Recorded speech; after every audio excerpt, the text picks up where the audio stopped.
Bonsoir, Monsieur le Président. Bonsoir, cher ami. Et il y a vos compatriotes qui s'intéressent à certains traits de caractère de votre personnalité, liés à certains événements qui ont marqué certainement votre vie, à savoir votre démission juste après votre élection au poste de maire de Porto-Novo, et puis votre démission en 1998 du poste de Premier ministre. Qu'est-ce que vous en dites? Commençons par la première partie,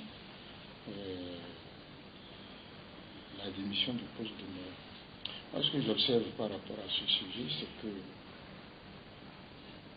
ceux qui en parlent, ce sont ou bien mes adversaires politiques, ou bien des personnes qui ne connaissent pas la vie politique dans la cité de Porto-Novo. Et cela a pour conséquence qu'on fait un reproche. Quand on regarde la réalité, ceux qui savent vous diront que j'ai fait ce qu'il fallait faire. Je voudrais rappeler que lorsque nous avons créé le PRD, nous étions deux leaders. Le président Moucharaf Baramassi, paix à son âme, et moi-même. Pour ceux qui connaissent le président Baramassi, c'était une personnalité charismatique, très populaire à Porto-Novo et dans l'Ouest. Et donc de nous voir tous les deux dans la même barque pouvait créer des problèmes. Ces problèmes, nous les avons vite réglés de cette façon. Nous avons dit, l'un de nous va briguer la mairie de Porto-Novo et l'autre va briguer la magistrature suprême. C'est un deal que nous avons fait entre nous et nous nous sommes mis à travailler sur ce deal, à partir de ce deal. Donc, Baramassi devait devenir maire de la ville de Porto-Novo, c'était son ambition du reste.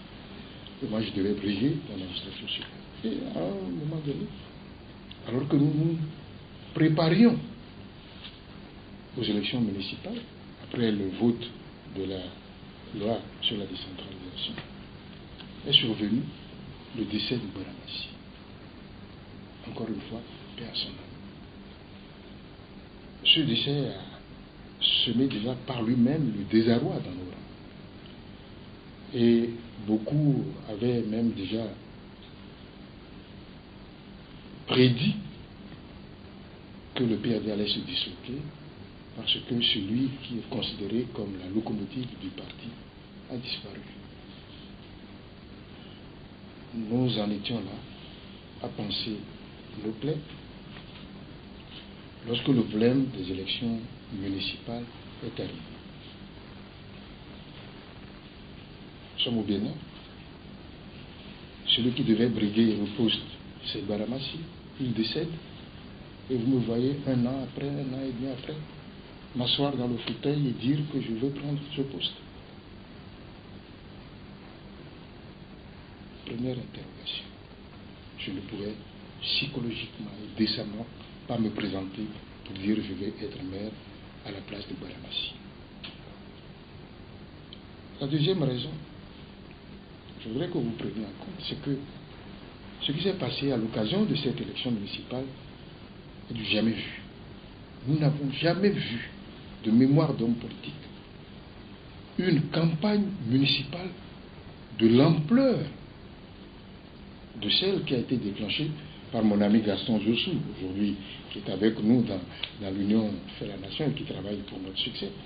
Gaston Jossou était candidat à la mairie de Porto-Novo, ministre à l'époque, évidemment fortement soutenu par le président de la République de l'époque et le gouvernement de l'époque, sous la bannière d'une association qui s'appelait En Famille. Déploiement de moyens, déploiement de battage médiatique. Partout où vous passiez à Porto-Novo, c'était En Famille. Des t-shirts, des affiches, du tam-tam, partout. Mais à un moment donné, les militants ont pris peur. Le parti a pu se dire, mais avec tout ce qui se déploie, on dirait une élection présidentielle et même davantage. Est-ce que si nous y allons, Baramassi n'étant plus présent, Si Bramassi avait été là, il n'y avait aucune inquiétude. Bramassi n'étant plus présent. Est-ce que si nous proposons un candidat pour la mairie de Porto-Novo, est-ce qu'il va pouvoir passer? Est-ce que nous n'allons pas perdre cette mairie pour laquelle nous nous battrons depuis un certain temps? Voilà en quel terme nous pourrons se faire. Alors nous sommes réunis. Le bureau du parti s'est réuni, les structures du parti à Porto-Novo se sont réunies. Et c'est à ce moment-là qu'il m'a été demandé de me porter candidat aux élections municipales pour sauver la barque. Donc je n'avais pas planifié d'être candidat aux élections municipales, je n'avais pas l'ambition d'être le maire de Porto-Novo. Je me suis retrouvé un mois avant les élections dans l'obligation d'y aller pour sauver la place forte du parti. Voilà comment j'ai été.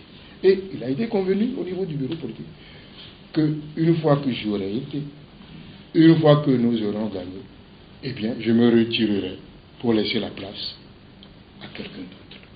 Est-ce qu'on peut décemment faire le reproche de ça? Est-ce que c'était à reprendre, si on comprend bien, si c'était à reprendre, vous allez refaire la même chose? Pour sauver, oui, pour sauver. Mais écoutez, en politique, mais c'est souvent qu'on voit ça. Vous n'avez jamais vu des hommes politiques se porter candidat à un poste pour favoriser l'émergence du parti.